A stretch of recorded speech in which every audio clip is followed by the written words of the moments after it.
Hello and welcome to this FPL Gameweek 8 Wildcard Team Selection with me, Holly Shand. I've got a lot to get through today, going to be looking at my latest Game Week 8 wildcard squad, as well as doing a bit of a preview for the game week as well. So we've got news of even more postponements. So we've got a new fixture ticker and calendar for you. I've experimented with a 3 premium wildcard draft this week as well. And then as always, going to be looking at the deal sheet, differentials, my team of the week, which will be useful for anyone on a free hit this week, and finally doing a little Thursday throwback. Before I get into the video, just want to say a massive thank you to everyone that's supported the channel so far this season. We crossed 14,000 subscribers on the latest upload. So if you are new around here, give this video a like. Let's smash that 500 likes again and subscribe to the channel if you don't already. Let's get into it. Now I'm recording this video on Thursday morning, so we've got about 36 hours before the Game Week 8 deadline, which comes on Friday. Do not miss it. And I just want to make you aware of the new fixture ticker taking us through to the World Cup break in Game Week 16, where we get those unlimited transfers, because we got news on Wednesday of Arsenal's fixture against Manchester City in Game Week 12. That's been postponed. Arsenal's Europa League fixture this midweek got postponed, and that means that they've had to slot that in that spot now. So it does cause a little bit of a conundrum for those on wildcard. My draft has 3 Man City players in and 1 Arsenal player, but I'm not too concerned because, you know, it's still, we've got 4 game weeks before that, 3 transfers to make before then. I'll probably, if Manchester City are still playing well, I'll probably just bench my Man City players. If my Arsenal player's still doing well, I'll be open to playing just 10 players that week anyway. So it's not a massive deal. We just need to be a little bit more thoughtful about the players that we're picking in our wildcard squads, that we've got strong benches and they've got good fixtures in Game Week 12. So we've also got the updated fixture calendar as well now. So we've done the first 7 game weeks of the season. I know we've only really had 6 game weeks of action, but it's important to still look at this fixture calendar taking us to the World Cup break, because we've got blank Game Week 8 now, 7 sides in action. Then we've got the international break, and then after that it is a relentless schedule, particularly for those clubs that are in the top 7 from last season that are involved in Europe. I think Manchester City now do have a free midweek, so that could actually really play into our hands a little bit as FPL managers, because we're not going to see as much rotation for their assets compared to some others, but lots of European midweeks still to come before players are released in mid-November for the World Cup break. Now, this is the wildcard draft I shared with you on Monday evening, and if I stick with 2 premiums, I cannot see this wildcard changing that much from here. I am quite settled on a number of picks in the squad, particularly Pope, Cancelo, Trippier. I really like Neco Williams and Emerson as the budget options in defence. In midfield, very happy with De Bruyne and Martinelli, and Mitrovic and Haaland a lot up front. The key player that has caught my eye in the Champions League this week is Chelsea's Reece James, because we didn't know what to expect under Graham Potter, but it looks like Potter is going to be going with that wing-back system.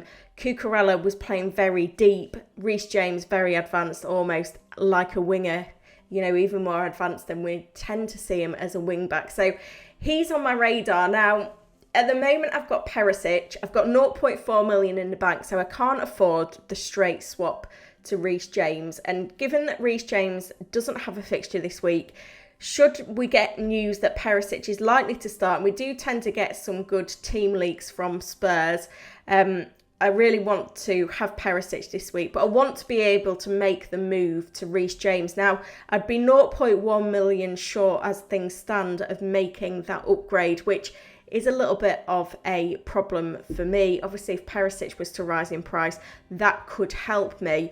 I am considering downgrading my sub-goalkeeper from Ward to Iverson to save the 0.1 million so that I can make that upgrade. Now, you know, Danny Ward has not had a great start to the season as Leicester's #1 goalkeeper, so we could see Iverson come in at some point anyway, but I'm hopeful that over the next 9 game weeks until we get to the unlimited transfers, I can kind of manage with Nick Pope as my only goalkeeper. That's famous last words. You know what will happen now in FPL. Pope will pick up an injury and I'll be making a goalkeeper transfer next week. But given it's a short-term window until the next point we get unlimited transfers, I am happy to make the risk, save the 0.1 on Iverson to at least allow me the flexibility to move for Reece James in game week 9 if I want to.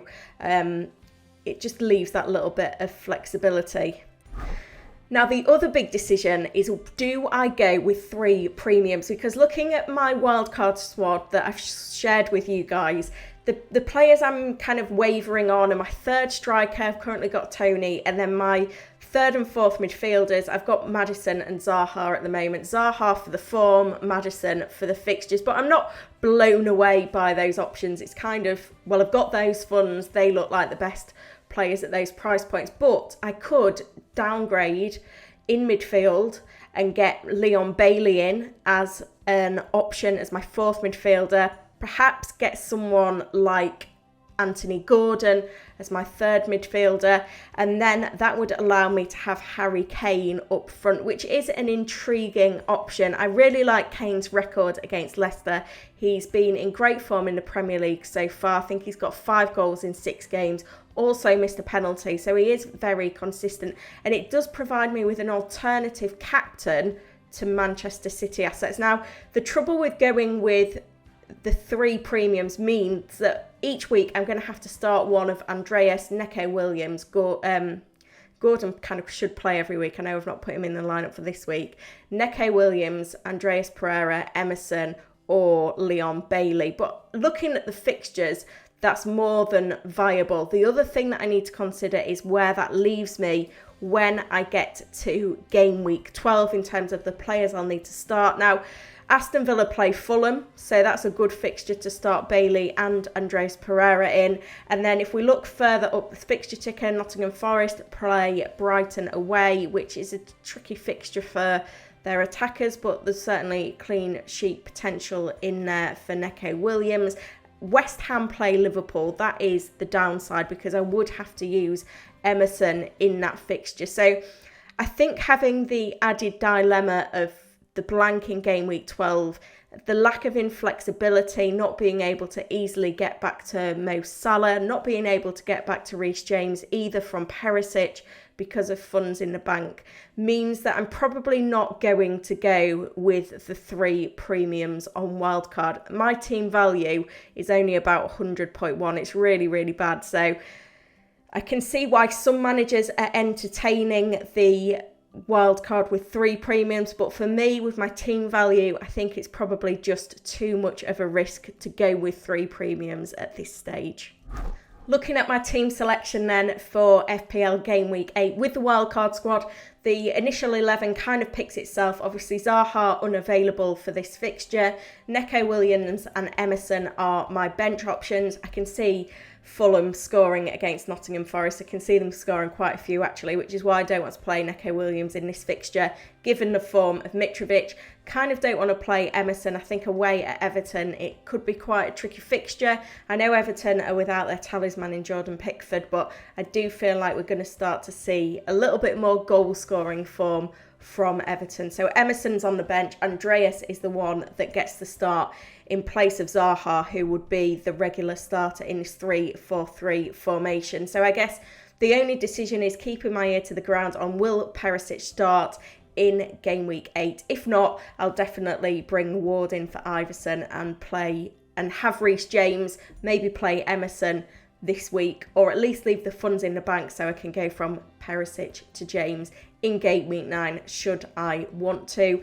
When it comes to captaincy, I've only really got Man City premiums. Mitrovic away at Nottingham Forest is obviously a great captain pick as well, but Haaland is an easy selection. Obviously, we do worry about rotation for Man City players, but given they had last weekend off, played 90 minutes in the Champions League, but did very well against Dortmund, got the winning goal. I think he'll be, certain for another start this weekend ahead of the international break. And on current form, you'd be mad to bet against him. Getting into the preview now then and having a look at the deal sheet for Game Week 8. If you are using free transfers this week and aren't on a wild card, here are the key transfers that I'd be looking to make in each position. We need to monitor Edward Mendy at Chelsea. Kepa obviously played in the Champions League midweek. Mendy has had a little bit of an injury issue. We don't know who's first choice under Graham Potter, so that's one to monitor. But Chelsea's fixtures remain very good once we've got through the international break. So if Mendy is going to be a starter, you may want to hold on to him. So that's something to look out for. Jordan Pickford is out for a month, so he's a definite sale now. And if you are looking to replace these mid-price goalkeepers, Nick Pope is the place to go. Newcastle have got excellent upcoming fixtures and Pope is top for saves in the Premier League this season with 28. Also scooped up 6 bonus points as well. So that's the move to make in that position. Moving forward to defenders, we can still monitor Reece James. Obviously no fixture this week, looked very good in the Champions League. So we're gathering information now on how Chelsea's defence will look under Graham Potter. I think Reece James could be a player that we want to hang on to despite the blank in Game Week 8. Andrew Robertson is definitely on the sell list though. He's got a knee injury. He's rumoured to be back after the international break, but we've not seen enough consistency from the Liverpool defence to make me think that we need to hold on to Robertson, especially when Liverpool's upcoming fixtures are quite tricky as well. I think it's a player that we can avoid for now. If you are looking to move off a premium defender, I think providing you already own João Cancelo at Manchester City, Kieran Trippier is the next best defender to opt for. He's playing in a very good Newcastle United defence that aren't conceding a lot of chances under Eddie Howe, and he's got that added potential of attacking returns through his set-piece involvement, through direct free kicks. He's also on some corners as well. So we're going to see Trippier picking up quite a few goals and assists this season, and we can lock in quite a few clean sheets for Newcastle United's favourable run of fixtures. Moving on to the midfield position now, and I think now is the time to sell Mo Salah. Not seen enough form from him. The fixtures have turned for Liverpool. I think you can sell him now quite easily and move to jump back on in Game Week 12. So if you're a manager who's not playing a wild card this week, I think Salah to Kevin De Bruyne would be a really solid move to make in the short term. Keep the funds in the bank, obviously, if you think you'll make the switch back in Game Week 12 when Liverpool's fixtures improve and Manchester City have that blank. But Kevin De Bruyne has had a very good start to the season for Manchester City. That link-up play with Haaland is certainly coming to the fore. He's involved in all of that set pieces. So for me, he's a very good buy right now. And there'll be more on why you should buy Kevin De Bruyne later in the video. So keep watching to the end for that one. On the monitor list, I've got Wilf Zaha. Obviously no fixture this week against Brighton because of that train strike, which was cancelled. But because of events of the week, they've decided not to put that fixture back on. But Zaha was one of the form players of pre-season, and we've seen that form continuing into the season as a main. So given Crystal Palace's fixtures after the international break, I think Zaha is a fine player to hold if you have him already, and if you're on wildcard like me, to bring him in if you've got the option to bench him this week. Finally, our forward lines. Ivan Toney is on the buy list. Brentford's fixtures continue to be good up until the World Cup break, so he's a very good long-term buy. I wouldn't be against moving on Gabriel Jesus now. Granted, his ownership is scary, but Arsenal's fixtures are definitely taking a turn for the worse. I think there's a lot of managers that are maybe a little bit overexposed on Arsenal attack now, given the difficulty of the fixtures. Martinelli seems like the value pick. It's not like Gabriel Jesus is on penalties, whereas Toney is. So I think it's fine to make the move.